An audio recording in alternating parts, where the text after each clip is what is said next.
So I had two questions for you in the audience. The first one is, how do you know if you love someone? And if you've been in love before, did it feel the same the second time?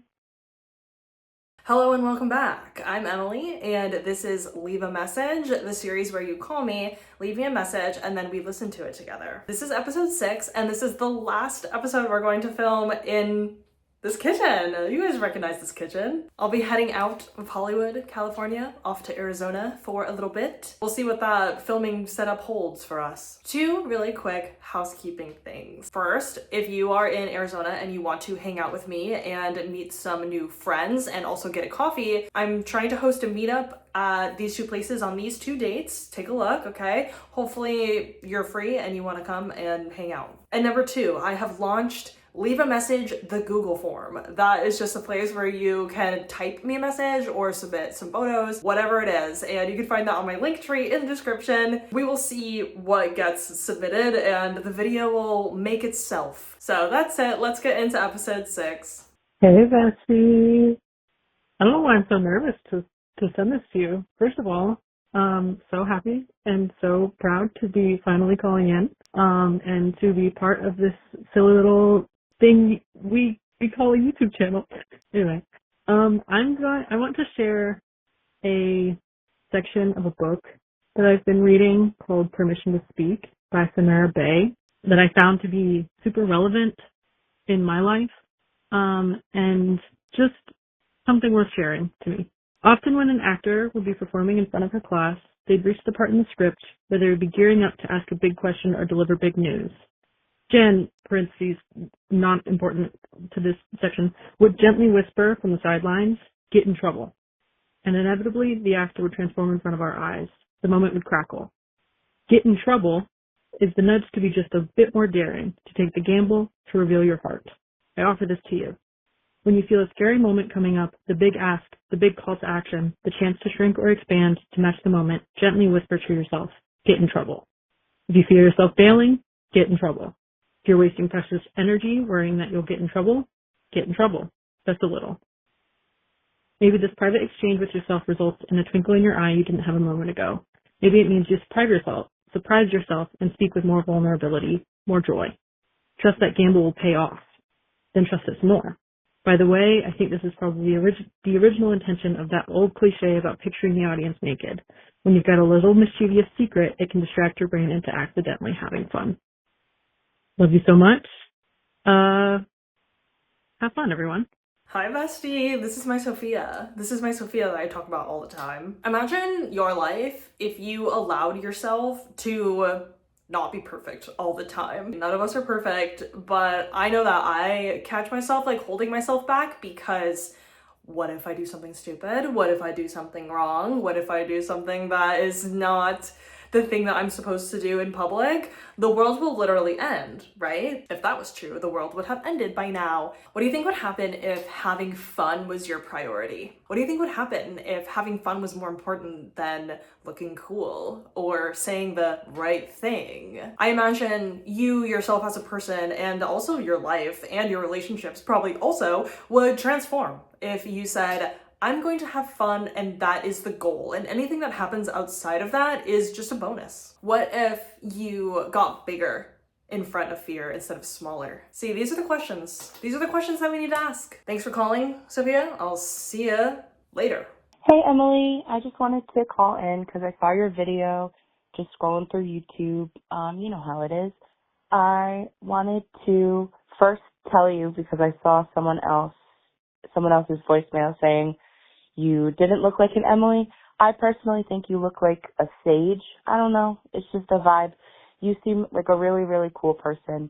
And I'm also sad that you're in California because I am on the complete other side of the country and I would love to get tattooed by you, but unfortunately that is not an option.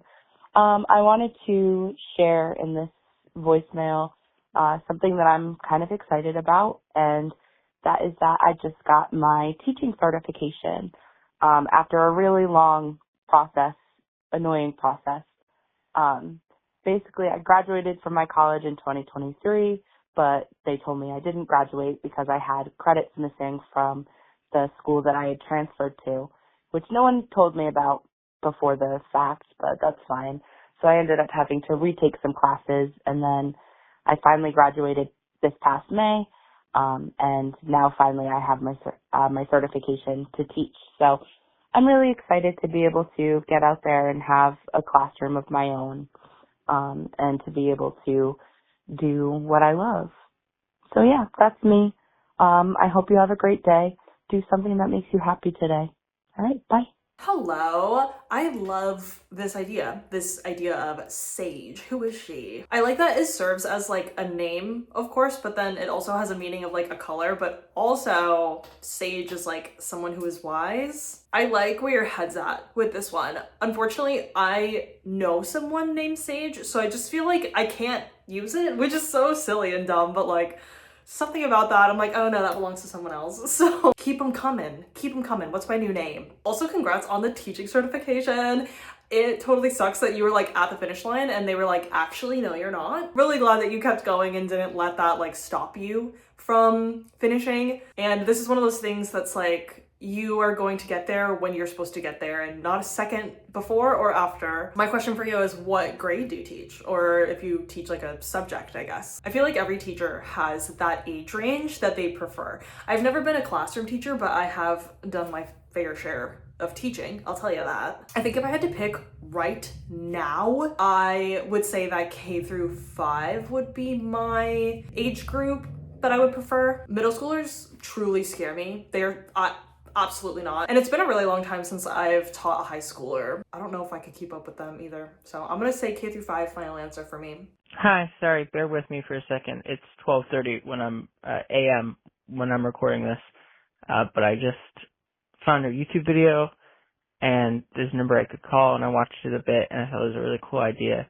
And I just wanted to call in because, today, not for any reason particular, I just had, a bit of a bad day. I kind of felt crabby all day, and I was tired, even though I got a good sleep.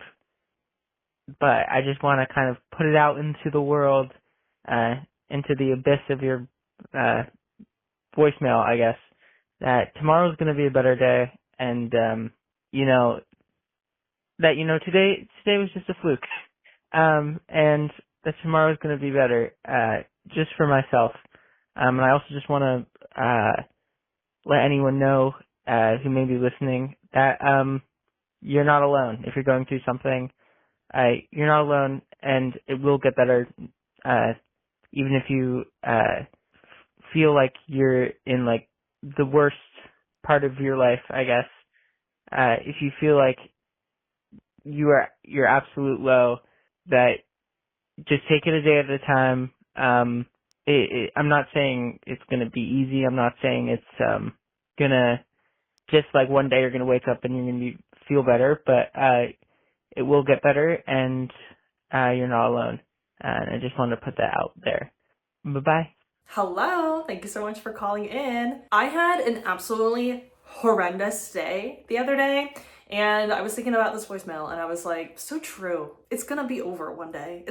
We're gonna get over it. For me, I had an absolutely terrible day, and like the next 2 days were like, okay, I'm just gonna play my dumb little computer game and eat food that I like and stay in bed and maybe see the sun. That was my entire expectation of myself, and a little rest day, a little recovery from a not so great day will do you wonders. I hope that you are feeling better after your bad day, and I hope that your bad day is not a bad week or a bad month. And you're right, everything must come to an end. So if you're having a bad day, consider eating your favorite food and watching a movie and going to sleep early. Consider just like sleeping it off, okay? Yo, what's up? I'm sick right now, so I might sound like a goober. I just stumbled across your video while going on YouTube at like 2 a.m. I just want to let you know you seem chill. That's all I gotta say. You seem like a chill gal. Keep doing what you're doing, cause this shit low-key interesting. Like, caught my eye. Keep doing what you're doing, bruh. You're chill. You're a chill guy, and that's that. That's it. Okay, so going forward, I am not going to take messages like this and put them in a video. And that doesn't mean I'm not gonna listen to them and kick my little feet while you're like saying I'm a cool guy. Like, thank you very much. However, I'm trying to edit down, pare down the voicemails that I get. The reason that I put this one in this video is because it reminded me of this comment that somebody put on one of my videos, and I wanted to mention it because this comment and this voicemail have the same energy, and I think this comment is so funny. It says, "Keep up the good work. I ain't real sure what you're doing, but keep it up." I resonate with that. And I just want to say thank you to the person who left this voice message, and thank you to the person who left that comment. You're the best. Hi, Emily. I'm a little nervous being put on video, but I just want to say that this is a very interesting concept. I was recommended by YouTube by the algorithm. So I just want to say something out for anyone out there that's going through a hard time, especially at their job. My old job place, I worked like a kind of like a nurse at an eye doctor office. I've been positioned for everything in the clinic. It's overwhelming, but I started liking it at some point. But then it started to get overwhelming, especially around December. So last month I've been looking for a new job. Like, we all know how the job economy is kind of way where you apply, but either they never say anything back or you just don't get the job. So for anyone who's going through that, all I gotta say is just keep going, because eventually you'll find yourself at a place that's more or less toxic or less stressed, because I've been there and I'm happy to say that I eventually will be putting my 2 weeks notice starting Monday and as well be starting a new job at a different eye care center that is much more friendly than the place I am, which is, it's everywhere. Management's just crazy. But hopefully anyone who's out there thinking that it's the end of the world, just keep going. Don't give up. It's very corny, but I feel in this time of everything that's going on the news and everything, just keep fighting, move forward. And if you have to cry, go ahead and cry. Like, let all your emotions out. Don't be afraid. All right. And if you have someone that's very supportive, call them, get your feelings out there. So thank you so much for letting me say this. Best wishes for you, Emily, in your future channel. I can't wait for how it goes. I'm going to stop talking because I have a feeling I'm going to say something weird. Thank you. This job market is not for the faint of heart. This job market sucks. Congrats on your new job. I hope it's amazing. I hope you have so much fun. I hope it serves you and who you are and who you become for a long time. I was looking for a job for like 3 months and then absolutely nothing happened. And I was like, okay, well, I am very privileged to not have to have a job. That's being said though, I am kind of just living off my savings, which is not ideal at all, but I'm very privileged to not have a pet, a child, somebody I have to take care of. I can just eat beans and rice and be on my way. So if you're out there and you're struggling in this job market, just know you are not alone. So many people, so many Americans are also struggling. If you're struggling finding a job, I will say check out Craigslist if you haven't yet. Lots of like one-time gigs on there, a handful of jobs might be on there, and I've gotten a couple gigs from there and like done a couple research studies too, and it's obviously not at all consistent, but an extra $100 is an extra $100. And if you're struggling financially, check out the food pantry where you live, okay? Depending on your state, there might be guidelines. I know for sure in California, you don't have to prove your income at all. You can just show up and receive food. Check out the requirements that your state might have, and if there are none, just go. Just go. There's so much food waste that I promise you are not taking from someone else. Just go, check it out. Maybe you get a handful of things and it saves you $50, and that's great. That's great. Hey, Emily.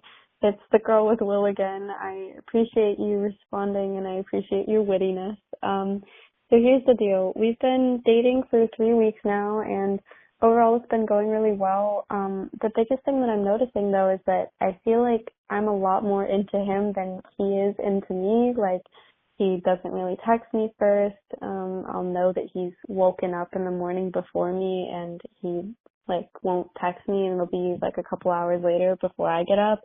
He doesn't initiate physical contact, like kissing me goodbye or anything like that. And even when we're in private, sometimes it's hard to get him to hold a conversation with me. Like, if I ask him questions, sometimes I feel like I'm being annoying. And there have been some fun moments, like going to the gym together and watching movies, etc. But when I'm weighing the pros and cons of continuing this after graduation, because I'm a senior who's moving 2,000 miles away back to home across the country, and he's a sophomore, so there's 2 more years there, and, you know, introducing him to my family at graduation and everything, it's a little bit conflicting. So I had 2 questions for you in the audience. The first one is, how do you know if you love someone? Because, like I said, it's been almost a month, and we've been talking for probably a month more than that, and I just don't know that I can say that. And that ties into the second part, which is, if you've been in love before, did it feel the same the second time? So just let me know. Thanks. Everything I'm about to say is based on me and my life and my experience, and every single person is going to have a different opinion. So if you don't agree with me or you have your own thoughts, please comment them below. Let's be nice to everyone, okay? I don't know you and I don't know this man. However, my immediate response is that I don't think he's necessarily not into you. I think that he is more into himself than a partner, girlfriend, whatever. Because everything you're saying sounds a lot like me. It's a guy I know. You said that it's going really well, but then you listed off like 3 things that did not sound like they were going well. So I think it would be interesting for you to journal about that and maybe be honest with yourself and how you're actually feeling in this relationship, partnership. Sounds like you guys were talking for like a month and now you're like official for the last month. Because if it's been going really well, but you struggle to have him keep a conversation with you, I don't know if that means it's going well. At the end of the day, a relationship is a partnership, and you don't need to be made to feel like you're struggling to keep it afloat, because hello, there's 2 of you. It's not like up to you to make it work. It's up to both of you to like come together and try and work it out and communicate. This part is the part that is simply just me being old and me not knowing anything about anything and just saying this. If you're graduating and you're moving and he is doing neither of those things, enjoy the rest of the semester or the term, whatever, and then say your goodbyes and go live your life, because it has not been very long and it sounds like he is not putting in a whole lot of work, or at the very least, not the amount or the type of work that you want him to put into it. Neither of you are right or wrong. That is just sounding like what it is. I encourage you to just enjoy it while it lasts and then get the heck out of there and get to being an adult, get to living. How do you know if you love someone? If I knew, I would tell you. I promise you that. If I knew, I would tell you. I feel like I could list off a bunch of like actions that I would take, or I could say like, oh, you just feel it. And it's like, okay, well, none of these things are universal, honestly, and probably not very helpful. So if you, other audience member, have an idea of how to answer this question, please leave a comment. And the second question, if you've been in love, did it feel the same the second time? I feel like the answer universally is absolutely not, because you now falling in love, maybe not, I don't know, feels a certain way, and you falling in love 5 years from now is gonna feel different, I think. Like, I think underlying, like, yeah, sure, but I think the more that you are in relationships and experience different people and learn more about yourself and become an adult, right? Become somebody who's like, I know who I am, I know what I like, I know what I need. I think those experiences will inform the process of falling in love, perhaps. I'm really, really hoping that something in there was helpful to you, and thank you so much for calling, and I wish you nothing but the best. Please update us. Please let us know what happens. Love you. And that's it today, guys. Just a short little video. I am officially caught up on voicemails, okay? We're doing a themed episode where you call in and your message is something that you wish you knew 10 years ago or something that you would tell yourself 10 years ago if you could. I'm going to stockpile those until I have enough for a video, and in the meantime, I'll keep making regular episodes. So give me a call, say hello, leave a message, try out my form. Maybe you want to type out a message instead. And also, if you do that, just know that like whatever you submit is subject to being in a YouTube video. So please be okay with that. And that's it from me. Thank you guys for being here, and I'll see you in the next one. Hi, Emily. I just saw your video and I wanted to leave a little message for anyone that's listening. And I wanted to say that you're worth it. You're valued. You're loved. You deserve the best in life. And I wish everyone that's listening to this happiness. And I hope that you get through whatever you're going through. And I just wish you the best. And I push love and everything for everyone that's listening. I wish everyone the best in life.